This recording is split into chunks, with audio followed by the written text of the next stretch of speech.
Jaiswan, a rapper from Detroit, just got hit with some heavy charges. He's been tied to a $63 million check fraud scheme alongside 4 others. If the court finds them guilty of conspiracy, they could be looking at up to 30 years in prison. That's not just a slap on the wrist, that's life-changing. What's wild is how many rappers seem to get into this kind of mess. Their lifestyle doesn't match their actual success. The fancy cars, the chains, the luxury posts. It doesn't add up when the music streams aren't pulling those kinds of numbers. You have to wonder, how do they afford it? Well, this might be the answer. A lot of them might be using shortcuts, illegal ones to look successful. And the pressure's real.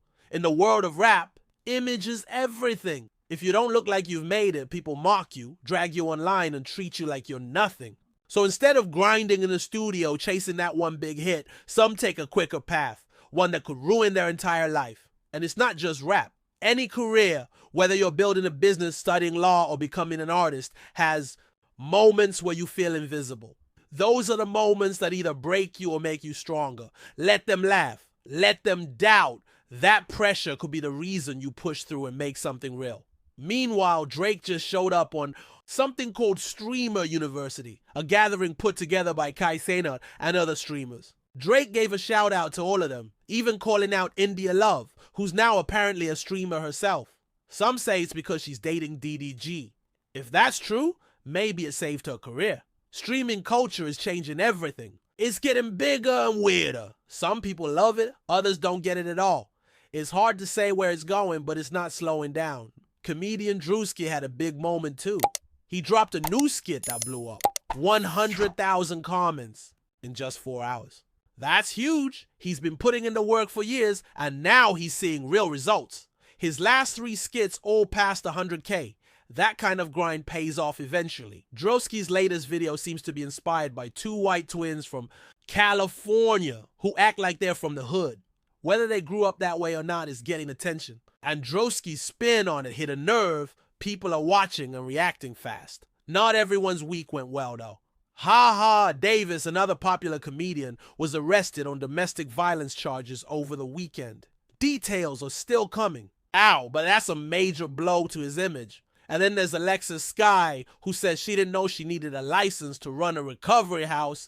The state shut her down. How do you not know something like that? It's not like running a juice bar. This is medical. People's health is involved. A license is the first thing you should have. It sounds like she skipped some very basic steps. Over in the music world, Papoose opened up about a $1.5 million record deal that he says was the worst decision he ever made. It didn't fit who he was as an artist, so he tried something else. He started dropping an album every single month. It worked in terms of output, but nobody really noticed. That's because dropping music without promotion is like shouting in a hurricane. No one hears you. Papoose was trying to copy what Russ did in 2016 when Russ dropped a new song every week and built a huge following. But Russ also put in the work behind the scenes. He promoted, pushed videos, and treated each song like a business. Papoose didn't do that. He thought the music alone would carry it. It didn't. Back in the day, during the mixtape era, Papoose had it easier. He dropped tapes off at mom and pop shops. Local stores would spread them, and bootleggers would take it from there. That's how his name got out. But today is different. It's digital. You need a strategy, marketing, and connections. He didn't keep up with the times. He burned bridges too, and so did his wife Remy Ma. Now he's in a place where even good music might not save him. Wack 100 made some noise again. He started talking about official rap snacks and even a no-jumper branded sex pill. Whether that's serious or just talk remains to be seen. It's Wack 100. He's always saying something wild, but the headlines keep coming. Meanwhile, Soulja Boy had to perform for a crowd of only 20 people. That's rough. Someone like DDG is probably laughing somewhere, especially since their back and forths online are well known. Then Suge Knight from behind bars called out Big Meech from BMF, calling him a snitch. He defended Wack 100's leaked audio too. The whole thing happened on Reggie Wright's podcast, but let's be honest, Suge Knight is just trying to stay relevant. The problem is, there's no money in jail for being controversial. Nobody's really checking for his takes anymore. But that doesn't stop him from trying to clickbait his way into headlines.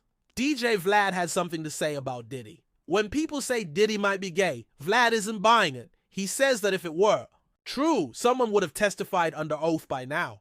YouTube rumors are one thing, but court testimony is different. Vlad doesn't think anyone would hold that kind of detail back during a federal trial. Still, the rumors about Diddy, DJ Khaled, and Rick Ross have been floating for years. Vlad says it's not proven. Others believe there's truth in the smoke. MGK machine. Gun Kelly is sticking with pop music these days. He doesn't really do rap anymore, but it's working. His fan base is solid, especially on Spotify, where he has 14 million monthly listeners. His new song already has over 3 million plays. Say what you want, but the man is getting streams. His last album was released under Diddy's Bad Boy label, but now he's with Interscope directly. That means Diddy's not making money off him anymore, but MGK's doing fine. Some people say Eminem forced him into this success by killing his rap career. And that might actually be true. The beef between them ended MGK's rap image, but it launched a pop career that's paying off. Reffin' Lucci just dropped a new track called January 31st. Even 50 Cent gave him props, saying it's tough. That's a big cosign. Meanwhile, Fat Joe is upset he didn't make a freshest rappers list.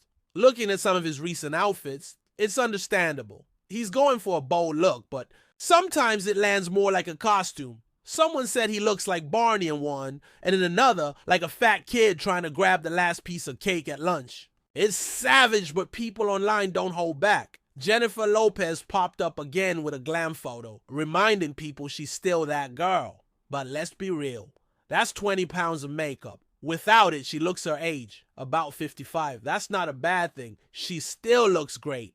But the fantasy version people see on social media doesn't match the real one. In her recent documentary with Ben Affleck, her natural look came through more clearly. She's aging like anyone else, but the filters and glam team create an illusion.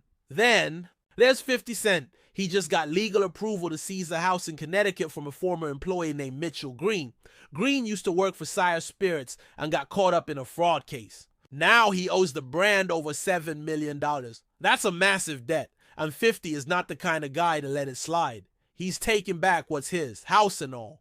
Lastly, Dr. Dre is doing something incredible that's not getting enough attention. He opened a $200 million campus school in Compton. That's real impact. While other headlines are about scandals and beef, Dre is changing lives through education. That's the kind of move that lasts. Quiet, powerful, and meaningful. So while the rap world spins with drama, arrests, and petty beefs, there are still people out there doing real things, building legacies, and staying focused. This world moves fast, and not everyone keeps up. Some fall behind, others take shortcuts. But the ones who last, the ones who really make it, are playing a different game entirely.